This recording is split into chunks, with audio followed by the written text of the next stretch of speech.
ایک شخص بینک میں مینیجری کی نوکری کر رہے ہے، جائز ہے؟ اصل میں بینک میں مختلف حصے ہیں، جن کا سود سے زیادہ واسطہ ہے وہ زیادہ حرمت کا مرتکب ہے، جو سود سے دور ہے اور دوسرے کھاتوں میں ہے وہ اتنا ہی سود سے اور حرام سے بچا ہوا ہے۔ اس لیے بینک کی نوکری کو علی الاطلاق جائز بھی نہیں کہہ سکتے اور ناجائز بھی نہیں کہہ سکتے، اس میں تفصیل کرنی پڑے گی۔ رات آپ نے بات پیش کیے کتاب مفسر والا حوالہ آپ دیکھ لیں نا، مکروہات میں، مکروہات یہ دائیں میں مل جائے۔ فاسألوا اہل الذکر ان کنتم لا تعلم کے آیات میں علماء صلحاء ولی سب داخل ہے، فقہاء و مجتہدین داخل ہے۔ اس پر شیخ الاسلام ابن تیمیہ نے کتاب لکھی ہے رفع الملام عن الائمۃ الاعلام، اور اس آیت سے استدلال کیا ہے مجتہد کی تقلید شخصی کا۔ اگر کسی کے پاس سونا چاندی ہو جو 7.5 تولے کے برابر ہو تو اسے کتنی زکوٰۃ دینی ہے؟ قیمت لگا کے 2.5% کے حساب سے زکوٰۃ آئے گی۔ اگر کسی شخص کی قربانی گم ہو جائے، دوسری قربانی کی طاقت نہیں رکھتا، تو اس صورت میں دوسرا واجب ہے یا نہیں؟ قربانی جو اس کی گم ہوئی ہے، آیا واجب قربانی تھی یا نفلی تھی؟ اگر واجب تھی اور گم ہو گئی اور توفیق نہیں ہے تو افوا ہے، اور اگر نفلی تھی تو اس کی جگہ الزام شدید ہے، قرض لے کے قربانی کر لیں۔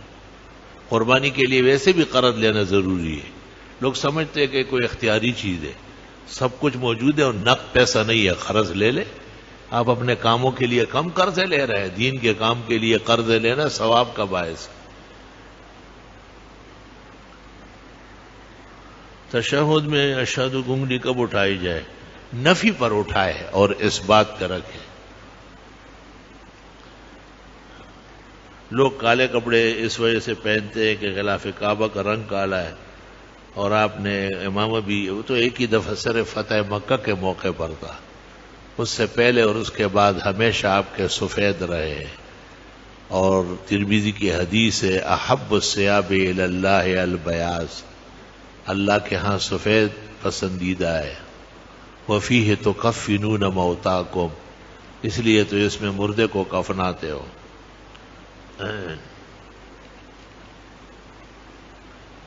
جہنمیوں کی علامت ہے کہ وہ کالے کپڑوں میں ہوں گے۔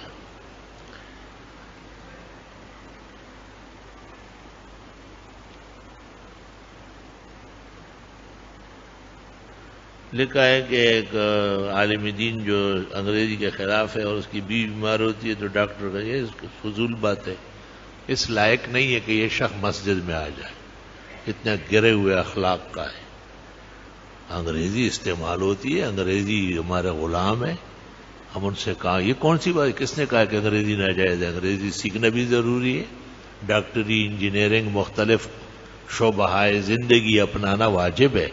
اگر کوئی اس کو ترک کرے گا گناہگار ہو جائے گا، کیونکہ زندگی گزارنے کا جو سامان ہے وہ زندگی کے لیے ضروری ہے۔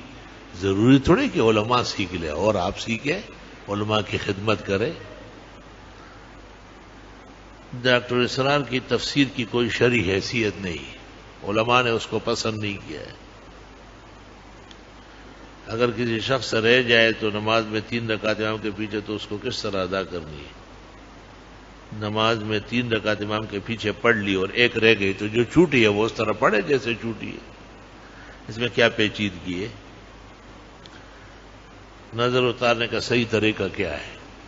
سورہ فاتحہ پڑھیں اور پھر وما انفقتم من نفقۃ اخیر تک، وننزل من القرآن ما هو شفاء ورحمۃ للمؤمنین تک، عبسہ اور افحسبتم اخیر تک، اور سورہ قلم کی آخری آیت 3 آیتیں فاجتباؤ سے 3 دفعہ، اور صبح و شام 3 دفعہ یہ پڑھا جائے اور تصور کیا جائے کہ جس کسی کی نظر لگی ہے، خواہ وہ مرد ہے یا عورت ہے، جن ہے یا انس ہے، چاہنے والا یا بدخواہ ہے، محبت والا ہے یا کینور ہے، سب کی نظر اللہ کے حکم سے اتارتا ہو۔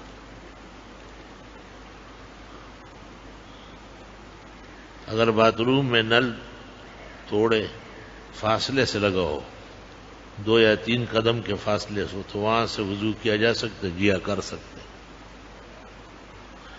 عورتوں کو اپنے محارم کی قبروں پر جانے کی ایک آج دلیل، عورتیں منع کس چیز سے، کس چیز سے ممانعت آئی ہے؟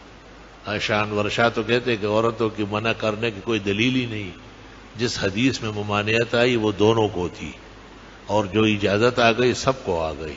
کنت نہیتکم عن زیارت القبور الا فزوروها رواہ الترمذی و ابو داود والنسائی بل اخرجہ الشیخان۔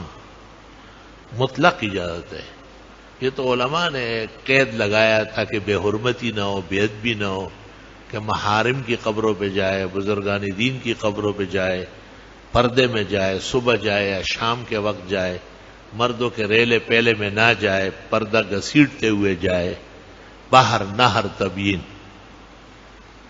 علامہ ابن عابدین کا اس پر رسالہ بھی ہے، جمل النور، احمد رضا خان کا بھی ہے، فی نہی النساء عن زیارت القبور۔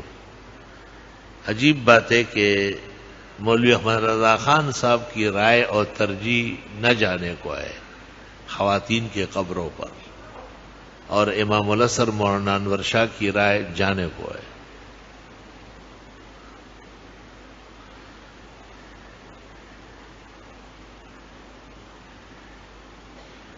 مولانا عبدالغنی پھول پوری کی سنت اور فرض، مجھے ان کی تفصیلات معلوم نہیں، میں ان کو کم جانتا ہوں۔ نماز عید کے خطبے کے بعد دعا، نماز عید کے خطبے کے بعد دعا ہی مسنون ہے، اور نماز سے یعنی نماز کے بعد خطبہ اور پھر دعا، نماز کے بعد دعا اور پھر خطبہ، خطبے کی بے حرمتی ہے اور شریعت کے مقاصد سے بے خبری ہے، اور حضرت نانوتوی، حضرت گنگوئی کا نام غلط لیا گیا ہے، ان سے اس طرح کوئی روایت مروی نہیں۔ اگر کسی کے پاس 100 گرام سونا اور 330,000 یا 3,000 روپے نقد ہو تو کیا اس پر، یہ تو آپ خود حساب لگائیے، میرے ذمہ نہیں ہے۔ 52.5 تولے چاندی کی قیمت کسی بھی شکل میں ہو، کئی شکلوں سے بھی بنتی ہو، تب بھی صاحب حیثیت ہے اور قربانی اس پر واجب ہے۔ کسی کے اوپر اتنا برس پہلے اتنے روز یہ کا کفارہ ہے، آج وہ اس کو کس طرح ادا کرے گا؟ جس طرح سہولت ہو ادا کرے۔